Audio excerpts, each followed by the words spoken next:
أعوذ بالله من الشيطان الرجيم بسم الله الرحمن الرحيم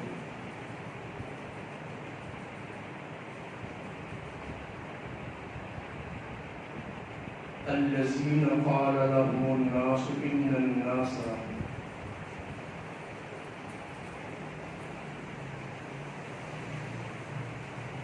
قد جمعوا لكم فاخشوهم فزادهم إيمانا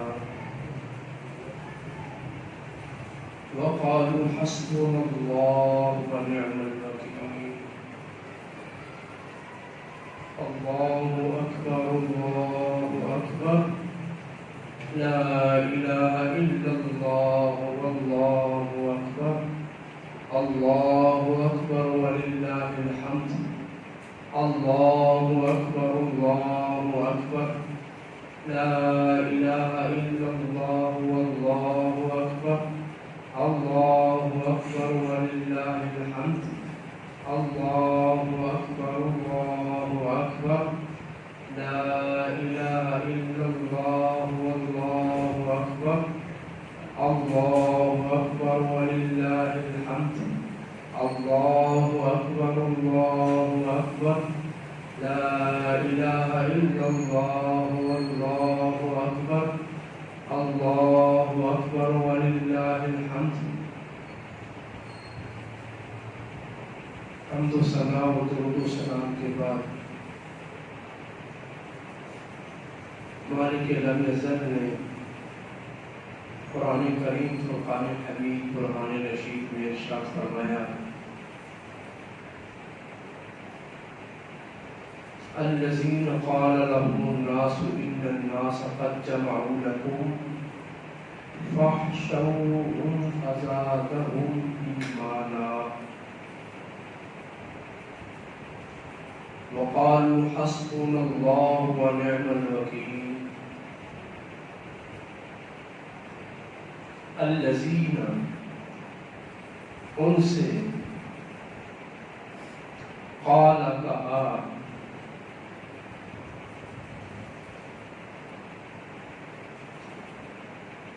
لہم الناس ان سے لوگوں نے وہ جن سے لوگوں نے کہا الذین وہ کون مراد ہے جن کا ذکر پچھلی آیت میں ہوا الذین استجابوا للہ والرسول من بعد ما اصابهم القرح کہ جنہوں نے اللہ رسول کی دعوت اس حال میں قبول کی کہ وہ زخمی تھے پریشان تھے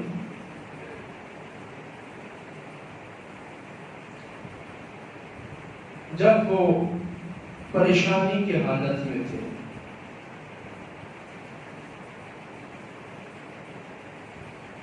تو انہوں نے دعوت اللہ رسول کی قبول کی اور وہ چل دیے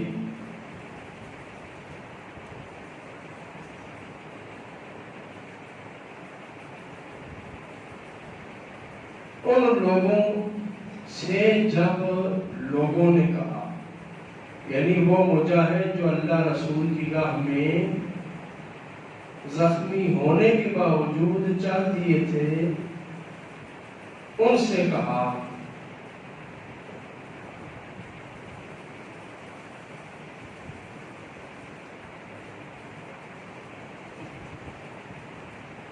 ان الناس قد جمعوا لكم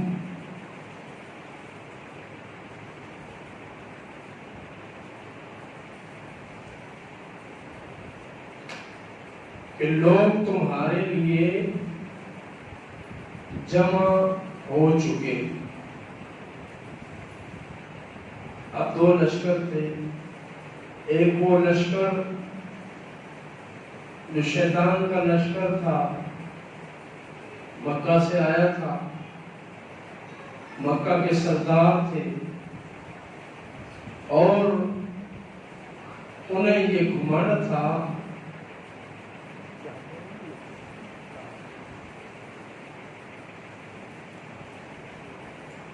انہیں یہ غرور تھا کہ ہم مکہ میں بھی ان کو مارتے رہے ہیں،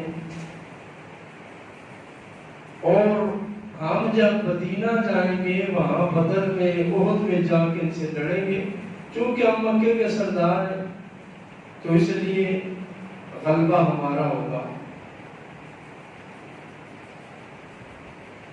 تو وہ غزوہ احد سے جب بھاگے پھر مسلمان ان کے پیچھے پہنچے، تو ان مسلمانوں کو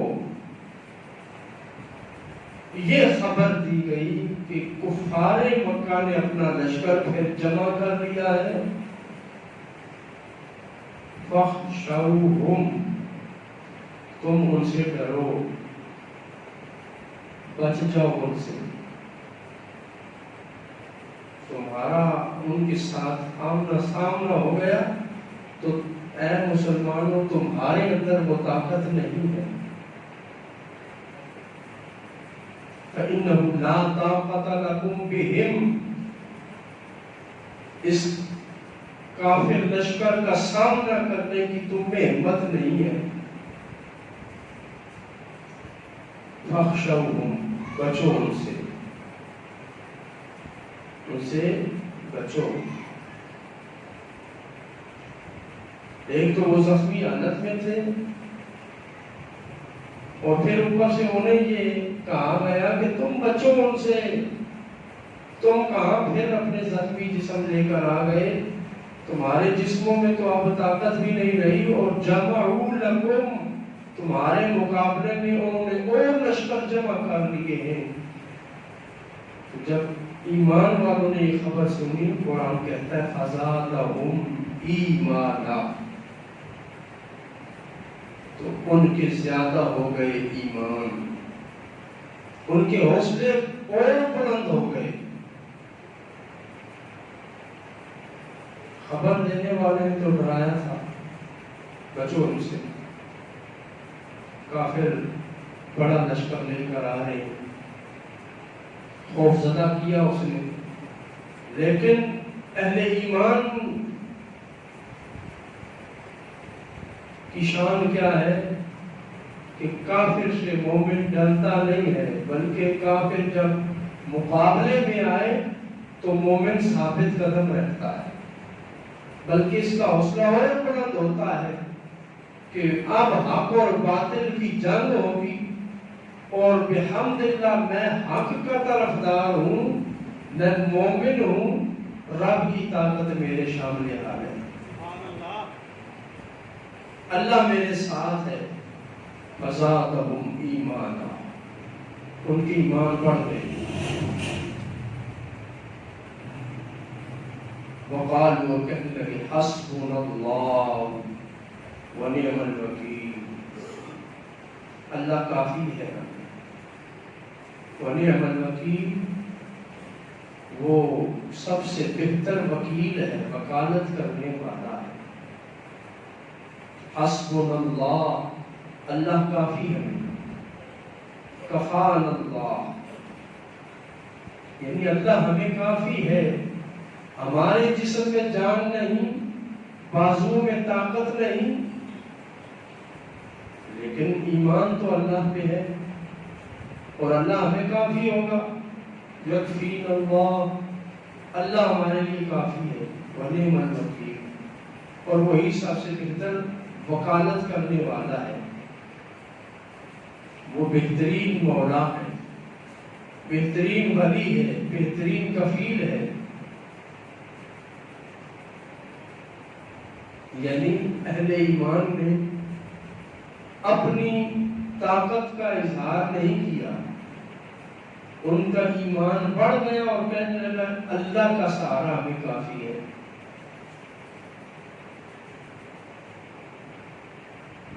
اللہ کا سہارا ہمیں کافی ہے۔ اور یہاں اقبال نے کیا کہا، اللہ کو پامردی مومن پہ بھروسہ، ابلیس کو یورپ کی مشینوں کا سہارا، کہ اللہ جو ہے، اللہ تعالی عرش اولا کا مالک، وہ زمین پر اپنا طرفدار اور اپنا حمایتی جس مومن کو سمجھتا ہے، اس مومن کی استقامت پہ اللہ کو بھروسہ ہوتا ہے کہ میرا مومن بندہ مستقیم رہے گا، ثابت قدم رہے گا۔ اقبال نے بڑے دور کی بات کی، اللہ کو پامردی مومن پہ بھروسہ، کہ مومن جب ثابت قدم ہوتا ہے تو یہ اللہ کا بھروسہ ہوتا ہے، اللہ اس پہ بھروسہ کر رہا ہوتا ہے۔ مومن کا خوف اللہ کو قطعاً پسند نہیں کہ یہ کافروں سے ڈر جائے، ادھر ادھر سے ڈرے۔ یقین اور ایمان رب پر ہے تو رب پہ اس کو بھروسہ ہونا چاہیے۔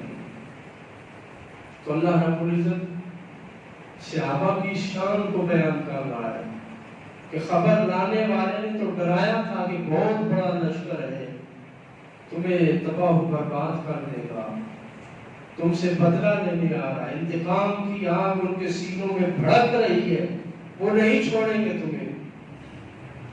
انہوں نے ڈرایا تھا، لیکن آگے کیا ہوا؟ فزادہم ایمانا، ان کا ایمان بڑھ گیا۔ وقالوا حسبنا اللہ ونعم الوکیل، اور انہوں نے کہا کہ اللہ ہمیں کافی ہے، ونعم الوکیل، اور وہی بہترین وکیل اور کارساز ہے۔ یعنی اپنا سب کچھ رب کے حوالے کر دیا۔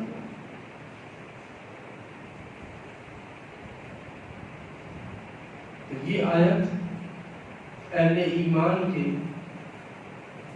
کمال ایمان کی دلیل ہے کہ اہل ایمان کتنے پختہ عزم والے ہوتے ہیں۔ ایمان ڈگمگانے کا نام نہیں ہے، بلکہ ثابت قدم رہنے کا نام ہے۔ ایمان میدان جہاد میں اللہ کو یاد کرنے کا نام ہے۔ لڑائی کا موقع ہو تو لڑائی جھگڑے کے موقع پر عموماً لوگ اپنی بہادری کے قصے سناتے ہیں، اپنی برادری کے جنگجوؤں کے قصے سناتے ہیں، اپنی قومیت پر فخر کرتے ہیں۔ لیکن اہل ایمان کا شیوا کیا ہے؟ وہ میدان کارساز ہو یا مسجد ہو، ان کا بھروسہ، ان کا فخر، ان کا غرور صرف اللہ کی ذات پہ ہوتا ہے۔ حسبنا اللہ ونعم الوکیل، اللہ ہمیں کافی ہے، وہی کارساز ہے۔ نبی علیہ السلام کے صحابہ کا یہ جملہ قرآن نقل کرتا ہے، اللہ نے جبریل کی زبانی بھیجا کہ یہ جو آپ کے جانثار غلام ہیں، یہ اس امتیازی شان کے مالک ہیں کہ یہ اپنی برادریوں کے قصے لے کر نہیں بیٹھے، اپنی ذات کی طرف نہیں گئے کہ میں یہ کر دوں گا، میں وہ کر دوں گا۔ فوراً کا حسبنا اللہ ونعم الوکیل، اللہ کے سپرد کر دیا سارا معاملہ۔ فزادہم ایمانا، ان کی ایمان بڑھ گئی،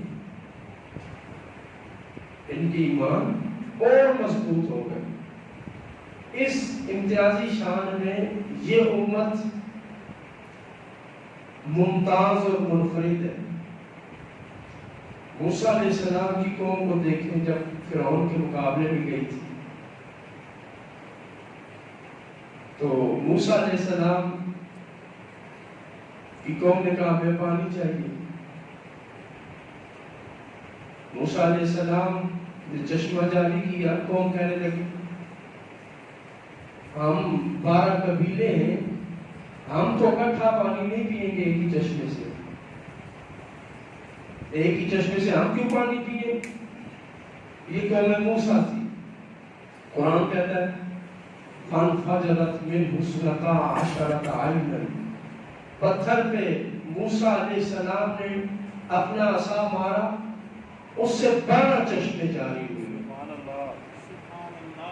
12 چشمے جاری ہوئے، اس لیے کہ قوم موسیٰ ایک چشمے پر راضی نہیں تھی، اپنی برادری، اپنی قومیت، اپنے قبیلے اور اس کی عصبیت میں اتنی وہ گم تھی کہ ہماری برادری کا چشمہ علیحدہ ہونا چاہیے۔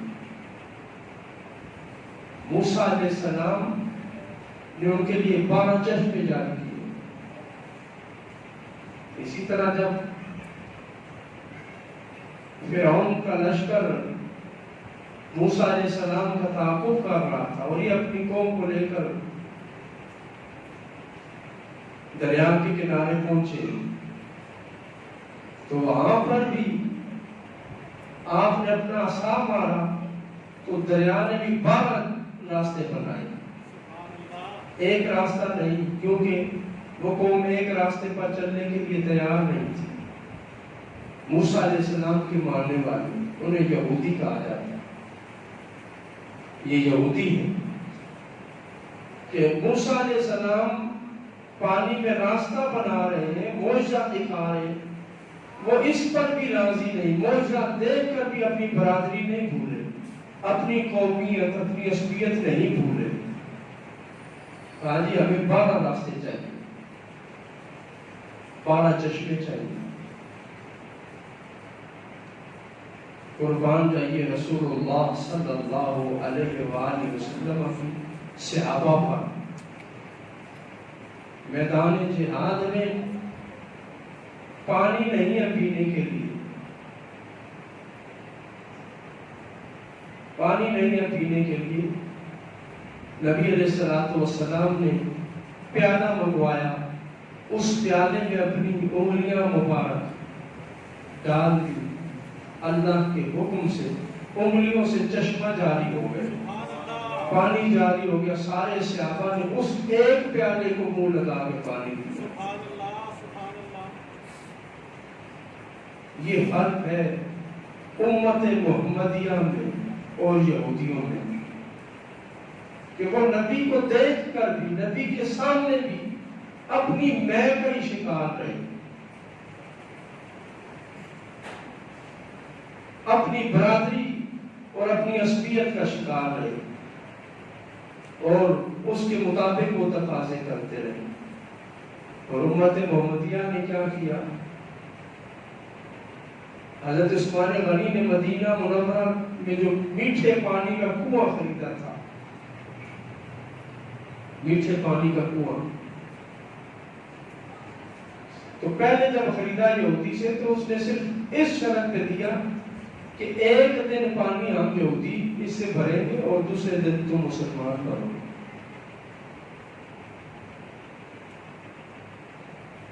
یعنی یہودیت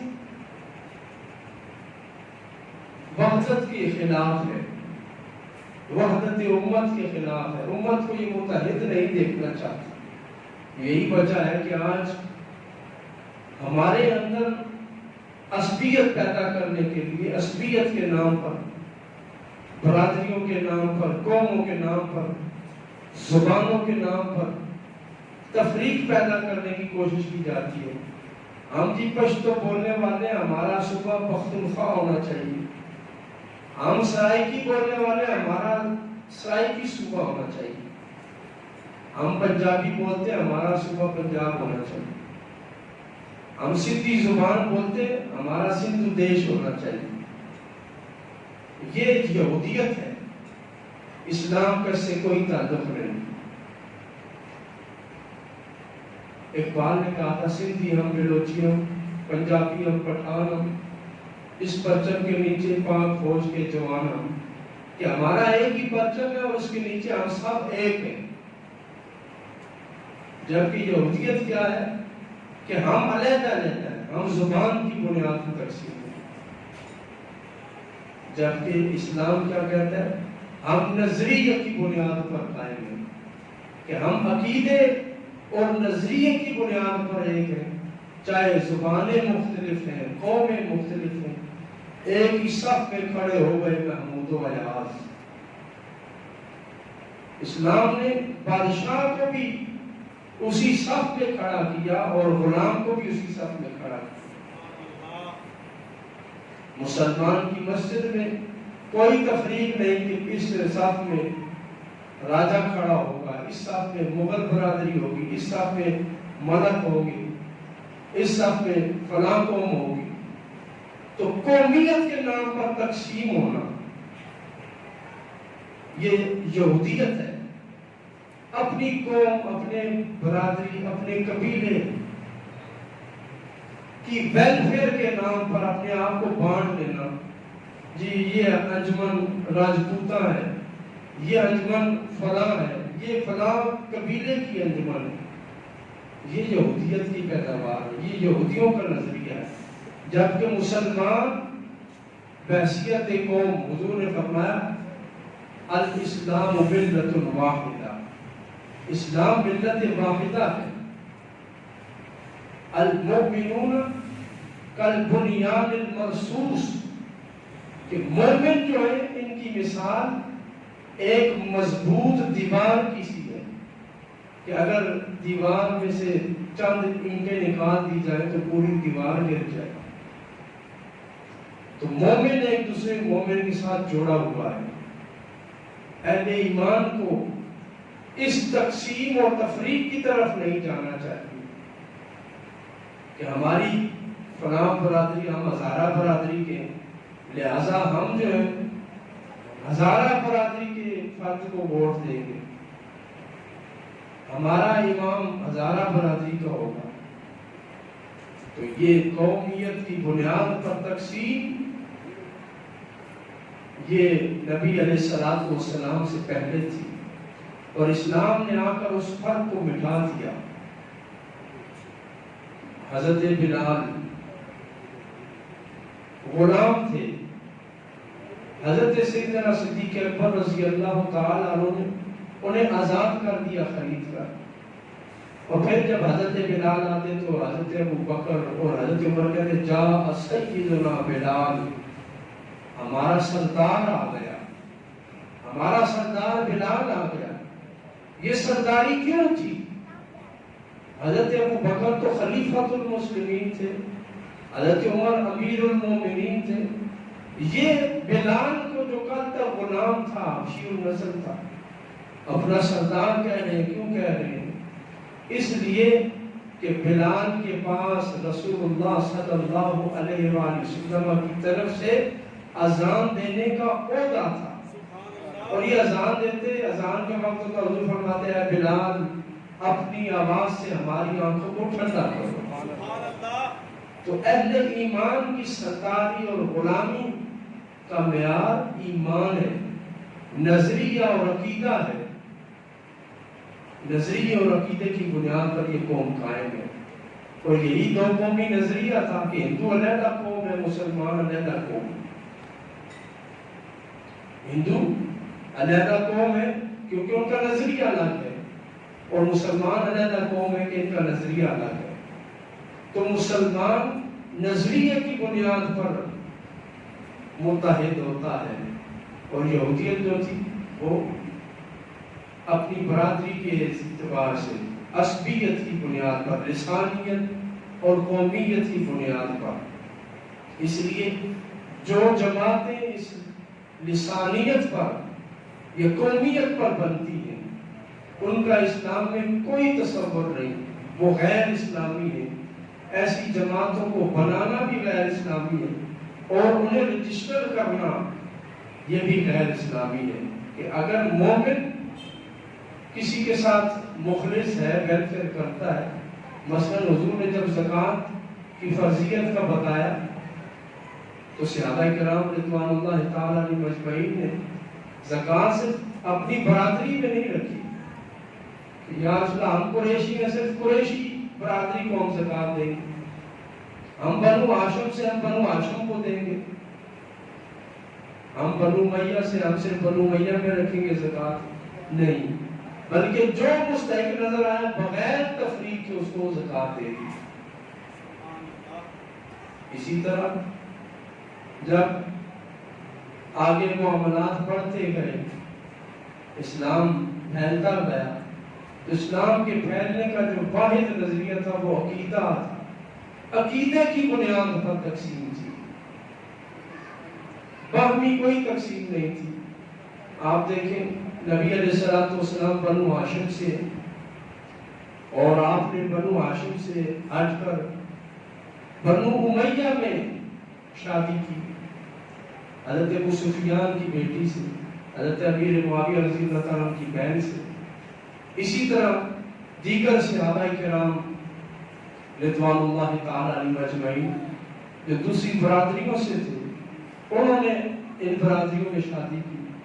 حضور نے جب مدینہ میں مواخات مدینہ قائم کی، میثاق مدینہ ہوا، اور حضور ہجرت کر کے جب مدینہ میں آئے تو وہاں بھائی بھائی بنایا۔ تو اس بھائی بھائی بنانے میں قومیت کا لحاظ نہیں کیا کہ تمہاری قومیت ہے کہ لہذا تم بھائی ہو، نہیں، بلکہ عقیدے اور نظریہ ایک تھا کہ سب اہل توحید تھے، سب فرزندان توحید تھے، سب رسول اللہ صلی اللہ علیہ وآلہ وسلم کے غلام تھے۔ اس بنیاد پر حضور نے ان میں مواخات قائم فرمائی، اور کسی صحابی نے کبھی آواز نہیں اٹھائی۔ ایک موقع پر چند صحابہ میں یہ بات ہو گئی، منافقین نے ان کو چھیڑ دیا کہ آج یہ آگے بیٹھا ہے اور کل یہ تمہاری ان کے ساتھ لڑائی ہوتی تھی۔ تو ان کے درمیان کچھ بات ہوئی تو رسول اللہ صلی اللہ علیہ وآلہ وسلم اپنے حجرہ مقدسہ سے باہر آ گئے۔ آپ کا چہرہ زرد تھا، رخسار مبارک سرخ ہو گئے، اور آپ فرما رہے تھے کہ میں یہ جاہلیت کے دعوے کیوں سن رہا ہوں؟ یہ جاہلیت میری امت میں کہاں سے آ گئی؟ نبی علیہ السلام نے اس کو جاہلیت سے تعبیر کیا کہ اپنی برادری کی بنیاد پر تفریق پیدا کرنا یا کوئی دعویٰ کرنا کہ ہماری برادری اتنی مضبوط ہے اور کسی دوسرے مومن کو دعویٰ دینا، اس کو حضور نے جاہلیت سے تعبیر کیا۔ خطبہ حجۃ الوداع فرمایا تو کیا فرمایا؟ کسی گورے کو کسی کالے پر کوئی فضیلت نہیں۔ کتنا بڑا سبق ہے کہ گورے اور کالے کی تمیز مٹا دی۔ پھر فرمایا کسی قریشی کو کسی غیر قریشی پر کوئی فضیلت نہیں، یعنی بحیثیت انسان سارے برابر ہیں اللہ کی بارگاہ میں۔ حضور نے فرمایا کسی گورے کو کسی کالے پر، کسی بڑے کو کسی چھوٹے پر کوئی فوقیت نہیں، الا التقویٰ، سوائے تقویٰ کے۔ جو پرہیزگار ہے چاہے وہ کم درجے کی قوم سے تعلق رکھتا ہے، وہی اللہ کے ہاں محبوب ہے۔ اور کوئی بڑا رئیس ہے، بڑے مرتبے والا ہے، بڑے رینک والا ہے، اور تقویٰ سے خالی ہے تو اس کی کوئی قیمت نہیں۔ قیمت تقویٰ سے ہے۔ نبی علیہ السلام نے تقویٰ، عقیدہ اور طہارت اور نظریے کو مسلم قومیت کی بنیاد قرار دیا، اور یہی صحابہ کرام رضوان اللہ تعالی علیہم اجمعین کا نظریہ تھا کہ وہ کہتے حسبنا اللہ، ہمیں اللہ کافی ہے، ونعم الوکیل، وہی بہترین کارساز ہے۔ ہونا تو یہ چاہیے تھا کہ مومن اس موقع پر جب انہیں ڈرایا گیا وہ ڈر جاتے کہ کافروں کا بڑا لشکر آ رہا ہے۔ قرآن کہتا ہے فَاخْشَوْهُمْ، خبر سنانے والے نے ڈرایا تھا، لیکن فَزَادَهُمْ ایمانا، ان کے ایمان اور بڑھ گئے، حوصلے اور بڑھ گئے۔ وَقَالُوا حَسْبُنَا اللَّهُ وَنِعْمَ الْوَكِيلُ، اور حوصلہ بڑھنے کی علامت یہ تھی کہ انہوں نے کہا کہ اللہ ہمیں کافی ہے۔ خود بدر میں دیکھ چکے تھے، احد میں دیکھ چکے تھے۔ حضور کے غلام حضرت کعب بن مالک انصاری کہتے ہیں کہ ہم وہ قوم ہیں کہ ہم جب جنگ کے میدان میں کھڑے ہوتے ہیں تو ہمارے سامنے جبریل امین ہوتے ہیں، ہمارے آگے ہماری مدد کرنے کے لیے اللہ کا نوری فرشتہ جبریل موجود ہوتا ہے. ہم وہ قوم ہیں، یعنی صحابہ کرام رضوان اللہ تعالی علیہم اجمعین کی نظر اللہ اور اس کے لشکروں پر تھی، اور آج ہماری نظر کس پہ ہوتی ہے؟ مال پہ، اسباب پہ، جائیداد پہ، دولت پہ اور ظاہری اسلحے پہ. کہ ظاہری طاقت ہوگی تو پھر مسلمان قومیت لڑ سکے گی، جبکہ ایسا نہیں ہے.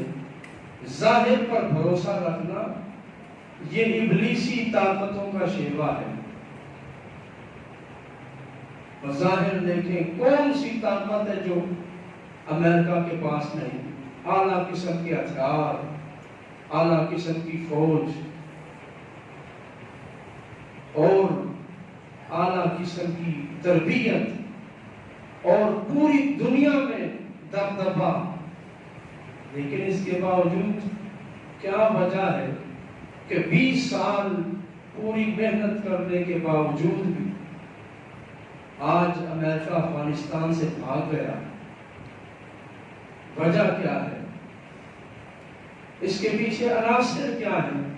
وجہ صرف ایک ہی ہے کہ اس قوم کا سہارا اسلحے پر نہیں ہے، بلکہ اس قوم کا سہارا عقیدے پر ہے، نظریے پر ہے. وہ قوم نظریے پر قائم ہے. 20 سال پہلے جس بوڑھے شخص کو 76 سال کا وہ بوڑھا 20 سال پہلے جس سے حکومت چھینی گئی، آج اسی کے آگے امریکہ جھک رہا ہے. اور پوری دنیا بے بس ہو چکی ہے. وجہ کیا ہے کہ جب مسلمان عقیدے کی بنیاد پہ کھڑا ہوتا ہے، نظریے کی بنیاد پہ کھڑا ہوتا ہے اور نظریاتی طور پر ابھرتا ہے، تو دنیا کی کوئی طاقت پھر سے جھکا نہیں سکتی. کہتا ہے حسبنا اللہ و نعم الوکیل، اللہ ہمیں کافی ہے، وہی ہمارا سہارا ہے اور وہی بہترین کارساز ہے، وہی میدان جنگ کا نقشہ بدلنے والا ہے، وہی بہترین تدبیر فرمانے والا ہے. تو اہل ایمان کی یہ شان ہے کہ انہیں اگر ڈرایا جائے، دھمکایا جائے، خوفزدہ کیا جائے تو مومن خوفزدہ نہیں ہوتا بلکہ رب پہ یقین کرتا ہے. فزادہم ایمانا، اس کا ایمان اور بڑھ جاتا ہے، اس کے ایمان میں اضافہ ہوتا ہے، اس کا حوصلہ پست نہیں ہوتا جتنا اسے مارا جائے. حضرت بلال کو مارا جاتا تھا تو وہ پھر اونچی آواز سے کلمہ پڑھتے، لا الہ الا اللہ، اللہ احد، اللہ احد، الہ احد. جتنا مارا جاتا اتنا اونچا پڑھتے. وجہ کیا ہے کہ ادھر اس کی ضرب لگتی تھی، ادھر اللہ رب العزت کی طرف سے انعام و اکرام ہوتا تھا. اسے دیکھ کر حضرت بلال حبشی کے حوصلے بلند ہوتے، ان کا ایمان مضبوط ہوتا. حضرت سمیہ اور حضرت یاسر رضی اللہ تعالی عنہ، ان کے ساتھ کیا سلوک ہوا کہ جو ظلم ان کے ساتھ ہوا تاریخ میں کسی کے ساتھ نہ ہوا ہوگا. حضرت سمیہ کی ٹانگوں کو 2 اونٹوں کے ساتھ باندھا تھا، ایک ٹانگ ایک اونٹ کے ساتھ، دوسری ٹانگ دوسرے اونٹ کے ساتھ. پیٹ میں نیزہ مارا گیا اور کہا گیا آپ بھی باپ کا کلمہ چھوڑ دیں. ٹانگیں بندھی ہوئی ہیں، اونٹ بکھرے ہوئے ہیں، اور کہا کہ ہم اونٹ کو چھوڑیں گے، دونوں اونٹوں کو، جسم کے 2 ٹکڑے ہو جائیں گے. پھر بھی زبان پہ ہے لا الہ الا اللہ محمد رسول اللہ. مکہ مکرمہ میں یہ منظر جن صحابہ نے دیکھا، ان صحابہ کو پھر کبھی کھانے میں لذت نہیں آئی، کبھی سونے میں لطف نہیں آیا، دنیا کی کوئی چیز انہیں بھاتی نہیں تھی کہ یہ بھیانک منظر انہوں نے اپنی آنکھوں سے دیکھا کہ جسم کے 2 ٹکڑے ہو رہے ہیں لیکن ایمان ثابت قدم ہے، پاؤں میں لغزش نہیں آ رہی، عقیدہ ڈگمگایا نہیں ہے. تو یہ اہل ایمان کی علامت و نشانی ہے اللہ رب العزت نے غزوہ احد کے بعد مسلمانوں کی یہ علامت، صحابہ کی یہ علامت ہمارے لیے بطور سبق فرمائی ہے کہ اہل ایمان کبھی خوف زدہ نہیں ہوتے، کفر سے ڈرتے نہیں، بلکہ جو فیصلہ کر لیتے ہیں اس پہ پھر وہ جم جاتے ہیں، جو بات کرتے ہیں اس پہ وہ پہرا دیتے ہیں، اور دین کی خاطر، حق کی خاطر وہ اپنی جان بھی قربان کرنی پڑے تو اسے بھی درگزر نہیں کرتے۔ وَقَالُوا حَسْبُنَا اللَّهُ وَنِعْمَ الْوَكِيلُ، اور ان کی زبان پر یہی ہوتا ہے کہ اللہ ہمیں کافی ہے، وہی بہترین مددگار ہے۔ فَانْقَلَبُوا بِنِعْمَةٍ مِّنَ اللَّهِ وَفَضْلٍ لَمْ يَمْسَسْهُمْ سُوءٌ، یہ ایمان کا اظہار انہوں نے کیا تو پھر کیا ہوا؟ اللہ رب العزت نے ان کے زخموں کو ان کے لیے فضل اور نعمت بنا دیا۔ فَانْقَلَبُوا، وہ واپس پلٹے، بِنِعْمَةٍ مِّنَ اللَّهِ، اللہ کی نعمتیں لے کر، وَفَضْلٍ، اور اللہ کا فضل لے کر، لَمْ يَمْسَسْهُمْ سُوءٌ، کوئی بیماری، کوئی زخم، کوئی مصیبت ان کے قریب بھی نہ آ سکی۔ وَاتَّبَعُوا رِضْوَانَ اللَّهِ، اور اللہ کی رضا میں وہ چلتے رہے۔ وَاللَّهُ ذُو فَضْلٍ عَظِيمٍ، اور اللہ فضل عظیم کا مالک ہے، اللہ فضل عظیم کا مالک ہے، اور اس کا فضل عظیم جب ہوتا ہے تو پھر کیا ہوتا ہے؟ انما ذالکم الشیطان یخوف اولیاءہ فلا تخافوہم وخافون ان کنتم مؤمنین، یہ شیطان ہے جو تمہیں ڈراتا ہے اپنے مددگاروں سے۔ شیطان تمہیں ڈراتا ہے کہ ہمارے مددگار زیادہ ہیں، ہم تمہیں تباہ کر دیں گے، برباد کر دیں گے، ہم تم پہ پابندی لگا دیں گے، ہم تمہارا معاشرتی بائیکاٹ کر دیں گے، ہم تمہارا وجود مٹا دیں گے۔ شیطان ڈراتا ہے اپنی طاقت سے، اور اللہ فرماتا ہے فلا تخافوا، اے مومنو ان سے مت ڈرنا، وخافونی، خوف رکھنا ہے تو مجھ سے رکھو، ان کنتم مومنین، اگر تم مومن ہو، اگر تمہارا مجھ پر ایمان ہے تو مجھ سے ڈرو، پھر فضل عظیم کا مالک تم پر اپنا فضل کرے گا، تم پر اپنی نعمت کرے گا، تم سرخرو ہو کر رب کی بارگاہ میں پیش ہو جاؤ گے۔ وقتی طور پر مصیبت اور پریشانی کو جو مومن خندہ پیشانی سے برداشت کر لے تو وہ مومن، اس کے بارے میں اللہ نے فرمایا فَانْقَلَبُوا بِنِعْمَةٍ مِّنَ اللَّهِ وَفَضْلٍ، تو اللہ کی نعمت اور فضل اس کو حاصل ہوتا ہے جو خوف کے وقت ثابت قدم رہتا ہے۔ مالک کائنات ہمیں خوف کے وقت ثابت قدم رہنے کی توفیق عطا فرمائے۔ اور خوف کے اوقات مختلف ہوتے ہیں، خوف کے اوقات میں وقتی طور پر کسی چیز کا نقصان ہو جانا، کاروبار میں نقصان ہو جانا، کسی سہارے کا، ظاہری سہارے کا ختم ہو جانا، کسی مال کا چوری ہو جانا، یہ تمام مظاہر ہیں خوف کے۔ تو ایسے لمحات میں مومن کو چاہیے کہ جزا اور فضا نہ کرے، بے صبری نہ کرے، بلکہ کیا کرے؟ حسبنا اللہ ونعم الوکیل، یہ دولت اس نے دی تھی، لٹ گئی تو پھر وہ عطا فرمائے گا۔ پہلے خوشحالی کے دن اسی نے دکھائے تھے، اب اگر بدحالی آ گئی ہے تو پھر رب ان دنوں کو بھی پھیر دے گا کہ اس کے قبضہ و قدرت میں ساری نعمتیں ہیں۔ مالک کائنات ہمیں کامل ایمان رکھنے کی اور ثابت قدم رہنے کی توفیق عطا